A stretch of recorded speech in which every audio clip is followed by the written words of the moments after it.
자, 금요일 머니플로우는 채권 플로우로 좀 들어가 보도록 하겠습니다. 신한금융투자의 박민영 연구원입니다. 연구원님 안녕하십니까? 네, 안녕하십니까. 네. 자, 오늘 채권 시장의 전체적인 흐름 한 줄로 표현하신다면 어떻게 줄여주실 수 있을까요? 네, 최근 채권 시장은 6월 FOMC의 세 갈래길을 고민하고 있는 듯하다라고 정리할 수 있는 것 같습니다. 네. 통상 이제 영어로는 포즈, 스킵, 요 정도까지는 이제 보도가 많이 됐었기 때문에 알고는 있는데, 이제 마지막 세 번째 길이 뭔가, 이런 것도 좀 궁금하더라고요. 자세하게 설명 부탁드립니다. 예, 다음 주 FOMC를 앞두고 시장은 말씀하신 것처럼 포즈, 스킵, 그리고 하이크라는 세 가지 경로를 생각하고 있다고 생각되는데요. 일단 첫 번째 같은 경우는 현재 예상보다 강한 경제 지표들로 인해서 또 다른 바로 6월 달에 인상을 단행하는 하이크 경로가 있는 것 같습니다. 이게 호주랑 캐나다에서 깜짝 서프라이즈로 기준금리 인상을 함에 따라서 이런 이슈도 지금 남아있다라 볼 수 있는 것 같고요. 두 번째는 말씀하신 것 같이 일본 연준위원들이 주장하듯이 6월 FOMC에서는 동결로 쉬어가지만은 7월 FOMC에서 다시 인상을 단행하는 스킵 경로가 있는 것 같습니다. 그리고 마지막으로는 공격적인 긴축의 효과를 지켜보기 위해서 장기간 동결 기조로 이어가는 퍼즈 경로로 구분이 가능한 것 같습니다. 현재 연준의 FOMC를 앞두고 블랙아웃 기간에 진입한 상황이기 때문에 연준의 발언이 부재한 상황이고요. 경제 지표에 따라서 시장은 이 세 가지 경로에 따라서 변동성을 계속 보이고 있는 상황이다, 이렇게 정리할 수 있는 것 같습니다. 인상하는 걸 또 하이크라는 단어를 쓰는 것 같습니다. 이제 세 가지로 좀 나눠 주셨습니다. 자, 그럼 채권 시장에 있어서 이제 나왔던 중요한 이슈들, 그리고 주간 전망 어떻게 하고 계신지 궁금합니다. 네, 우선 지난주 고용지표 발표로 추가 긴축에 대한 경계감은 더 심화됐다라고 볼 수 있는 것 같습니다. 5월 신규 고용자 수가 33만 9천 명 증가하면서 시장 예상치 19만 5천 명을 크게 상회했는데요. 이는 연준이 예상하고 있는 고용 경로에서 한참 벗어난 수치였다라고 볼 수 있습니다. 연준은 3월 FOMC에서 2023년 실업률을 4.5%로 전망했었습니다. 현재 고용시장 경로에서 4.5% 실업률을 달성하기 위해서는 연말까지 실업자 수가 150만 명 증가해야 됩니다. 경제활동 인구가 증가하지 않는다는 이게 보수적인 가정을 넣어봐도 140만 명의 실업자가 증가해야지 이 수치가 달성 가능하다 볼 수 있는데요. 이를 역산해가지고 신규 고용자 수로 구해보면은 연말까지 월 평균 16만 7천 명이 감소해야지 이 실업률을 달성 가능하다라 볼 수 있습니다. 이번 달에 33만 9천 명이 증가했다는 점을 고려해 볼 때 사실상 전망치 달성은 불가능하다 볼 수 있고요.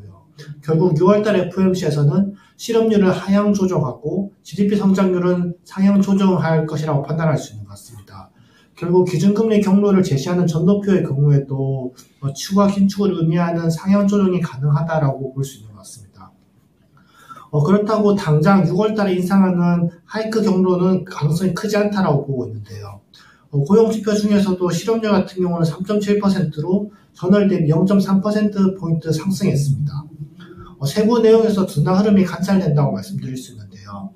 우선 기본적으로 실업률의 경우에는 가계조사 기본으로, 그리고 신규 고용의 경우에는 기업조사 기본으로 취합하기 때문에 둘의 방향이 이번처럼 반대가 되는 경우가 종종 있습니다. 기업조사의 표본은 기본적으로 더 크다라고 알려져 있기 때문에 신규 고용이 헤드라인으로 사용되는데, 가계조사의 고용 같은 경우가 포함하는 범위가 더 넓기 때문에 이런 차이가 나타난다 볼 수 있습니다. 대표적으로는 농업이나 가족고용, 자영업 등이 지금 가계조사에 포함되기 때문에 이번 전체 신규 고용자 수에 반영되지 않았다고 볼 수 있는데요. 그런데 이번에 자영업 고용자 수가 급감하는 모습을 보여주고 있기 때문에 기업조사에서는 이러한 내용이 포함되지 않았고 사실상 고용 같은 경우는 취약계층 중심으로 약화되고 있다, 이렇게 말씀드릴 수도 있는 것 같습니다. 실업률을 섹터별로 좀 나눠서 봐도 이런 유사한 흐름이 관찰이 되는데요. 취약계층 비중이 많다고 알려져 있는 흑인이나 고졸 미만, 그리고 여성 실업률이 상대적으로 더 높게 올라오는 모습이 확인됩니다. 이는 결국 약한 고리 중심으로 경기 둔화 흐름이 지속되고 있다고 볼 수 있고요. 연준 입장에서는 당장 공격적인 기준금리 인상을 가져갈 명분이 좀 약하다고 볼 수 있습니다.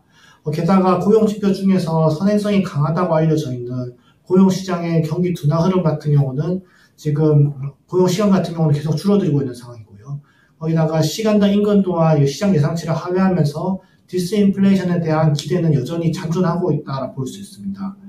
즉 고용지표 자체는 굉장히 강했지만은 전체적인 내용들은 동결 전망에 좀 무게가 실려 있다라고 볼 수 있는 것 같습니다.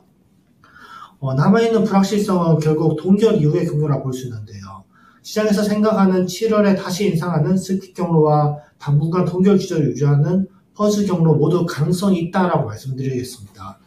연준이 기존에 제시했던 경기 경로 대비 강하다는 점에서 충분히 추가 인상을 고려할 수 있다라고 볼 수 있지만 지금 전체적인 상황을 놓고 보면은 여전히 동결 기조가 우위에 있다라고 생각이 됩니다. 일단 실물 지표들은 예상보다 강한 상황이긴 하지만 서베이 지표들이 경기 침체 우려가 더 심화되고 있습니다. 이번 달에 발표된 ISM 제조업이나 서비스업 PMI 모두 예상치를 하회했고요. 거기다가 소기업 서베이 역시 침체 우려가 가중되면서 약한 구리 중심으로 계속적으로 경기 둔화 우려는 잔존하고 있다 이렇게 정리할 수 있는 것 같습니다. 게다가 하반기에는 추가적인 수요 둔화 요인도 있는 것 같습니다. 근본 부채 한도 협상 타결 과정에서 바이든 정부는 학자금 대출 탕감 정책을 8월 말 이전에 종료하기로 약속했는데요.